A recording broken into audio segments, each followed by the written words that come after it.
Oh hey there, good morning, how are you? It's 40 days of questions. Today is day 16. Now, a few people were asking for my TBR and a few other people were asking me about publishing questions. I would love to answer all of your publishing questions and I promise they're coming, but I am planning the videos as carefully as I can so I can give you the most amount of information and make it the greatest. So those are coming, I just haven't made them yet. But until then, I thought it'd be interesting to give you a look into the publishing industry because it was London Book Fair last week, which was like, oh, it's my favourite week ever. I know I always like complain like it's really like, oh, it's so crazy, back-to-back meetings, everything's so, oh, and loads of people go, oh, it's really hard, but actually it is still one of my favourite weeks of the year. Like, I genuinely do really enjoy it. So at London Book Fair, I will talk about my current job at some point in the future. Now's not the time. But part of my job is that I run a bookshop for a national paper. So I get the huge privilege of being able to meet loads of salespeople during the London Book Fair, and they pitch all their books to me, and I have a huge stack of catalogues over there. And it's a great time to get an overview of what people are going to be publishing in the spring and the autumn. Part of a salesperson's job is to get the people who know the readers, i.e. people who run bookshops, really excited about the books that are coming up. And part of that is creating proofs like this. Proofs are draft copies of the book. They're usually completely finished, but they might not be completely copy edited and polished to a T.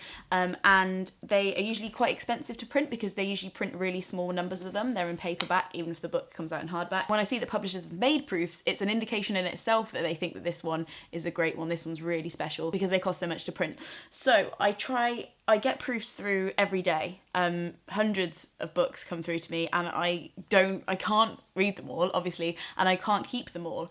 So the fact that a proof has made it back to my house, especially if I've had to carry it from London Book Fair, is like a huge deal. So I thought it'd be really cool to show you a few of the proofs that I have, what they look like, because they don't look like normal books a lot of the time, they don't have barcodes, and why I kept these ones and why I'm really personally excited to read them in my personal time. These are going to be really brief explanations, obviously, because I haven't read the books yet. I have a very brief understanding of them, and whether I have them or not is also probably an indication of how good the salesperson is, because there really is the talent to it. There really is an art of giving somebody an overview in a few sentences about what a book's about and getting them so excited that they keep an object in their house and spend like 13 hours reading it. There are some really skilled salespeople in the publishing industry, and also because publishing isn't the most lucrative place to work if you're a salesperson, there is really a genuine tone behind what they say. Like, you can tell that they genuinely have read a lot of these books and they really love them. And that's why I love publishing as an industry, because it is a business. We are shifting units to customers, but it also means so much more than selling soap or selling clothes. And I just love it. Anyway, not the point. The books that I have kept. This is a book from Canongate, love Canongate. Very rarely read a book that I don't like from Canongate. Heather, The Totality by Matthew Weiner. Matthew Weiner created Mad Men, which is kind of not why I kept it, because it also sounds like a really good story, and I really haven't had a thriller in a while, and because it's really short, but because I'm also like, why, if you create Mad Men, which is so dependent on the script, but also on the visuals and how things are communicated, how have you moved into this place where it's so dependent on language and storytelling? And I'm excited to see how episodic this is and how he does it, and I just think it's a really interesting industry transition, and I'm excited by the cover too, and I haven't read a thriller in ages, so this should be cool. Heather, The Totality demonstrates perfectly his forensic eye for the human qualities that hold modern society together and pull it apart. Great blurb. The next one is The Girl Before. I actually had this posted to me a while ago. I don't think you can see. But this is a particularly cool proof to catch people's eye because it's completely blank apart from the indentation of the title that you can probably see on the cover. And then the sides are orange, which I thought was amazing and really beautiful. But also an indication as a sales manager that they're really putting some eggs in the basket here. They're really going all out. They've got some faith in this one. So it grabbed my attention. This is about a woman who moves into an ultra minimalist flat that has been inhabited by somebody mysterious before. I haven't read some grip lit thriller in a really long time, and I haven't. Yeah, when was the last time I read something like that? I don't know. And I think I should, because I want to know why it's selling in the market and get excited about that genre, because I think it's really cool and it's doing really well at the moment. So I want to see if this is the next nothing. It's standalone on its own. I won't say the next Girl on the Train. The next one is Tragic Shores. This is a Quercus title, a memoir of dark travel, and it's all about a guy who takes his wife and his kid around the world visiting places of atrocity. So he goes from anywhere from Ghana to San Francisco to places in Auschwitz to Japanese shrines for infants, and he discovers the world through this really horrible lens in some ways, this places that people don't really want to go. There's something really cool about using travel to confront things that are awkward, and I think it's like a really interesting take on travel memoirs that are usually like happy places, the travel section. Quotes on the back as well are very, very important. You literally have like less than a tweet to communicate or intrigue somebody. So the quote on the back of this one from the book is, "I have come to thank dark places for the light they bring to life." The next one is one woefully that's already out, and I kept this proof because I'm like, I really want to read it. This is a middle grade to YA book from Pan Macmillan called Welcome to Nowhere by Elizabeth Laird, and it is all about a small boy who is a Syrian refugee who has come over to this country, and that is never written about, and I'm excited, and it's got really big writing as well, so I should read that soon. That's already out, so I'll leave a link to that below. A tactic that Macmillan uses is that they get a lot of their proofs to match. I don't know if I've got any other examples.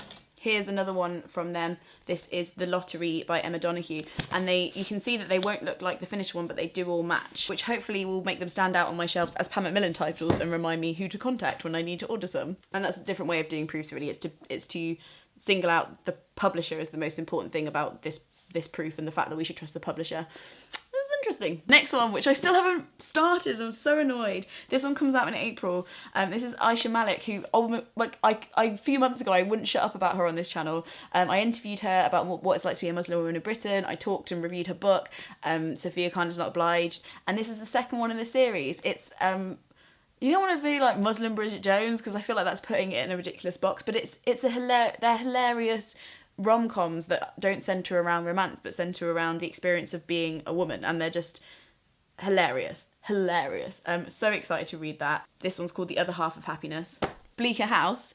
Actually, I worked at this publishing house when they were acquiring this title, so I read a very, very rough version of it on submission. This is about a woman who goes to an island to write a book, and she gets a grant to lock herself away on an island all on her own for like 3 months, I think, and tries to write a novel, and she doesn't write the novel. She can't write the novel, but she writes a book about not being able to write a novel, which I think is a really, really cool concept. From what I read of the submitted manuscript, and obviously this is going to be very, very different because that was a few years ago, and they've obviously probably worked on this in an immense way since then. From what I remember, it was sweepingly hilarious.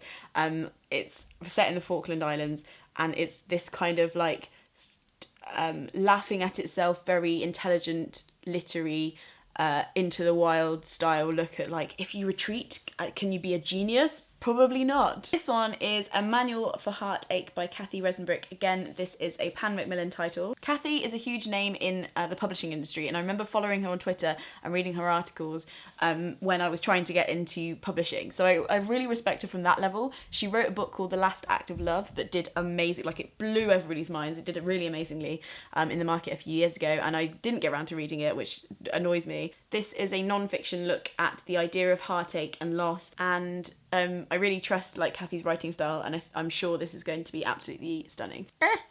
This has already got so long. I have loads more sitting by my feet, but I think we're probably running out of time. If you guys like this, I'm sure I can do another one later in the month, because I have so many proofs that I'm excited about, and I'm sure I'll get loads more by the time I make another video. So if you did like this, and this is a thing that you're interested in, let me know in the comments below. I am answering a question every day. So if you have any questions, I genuinely, I think that maybe some of you think I'm planning this out better than I actually am. I am just literally saving screenshotting all the questions that I like onto my desktop, and then every day I pull up my desktop and I go through the questions and I answer one that I feel like. So if you do have a question for me, a question about anything, you can see the videos by clicking here on ones that I've done before. If you have a question that you want me to answer, do leave it in the comments below, because I actually might answer it. Maybe even tomorrow. Who knows? Okay. Thank you for watching. Do subscribe if you'd like to see more. And I will see you on Monday, because Sabbaths are a thing. Literally, thank God. Okay, bye. Frog Snug out.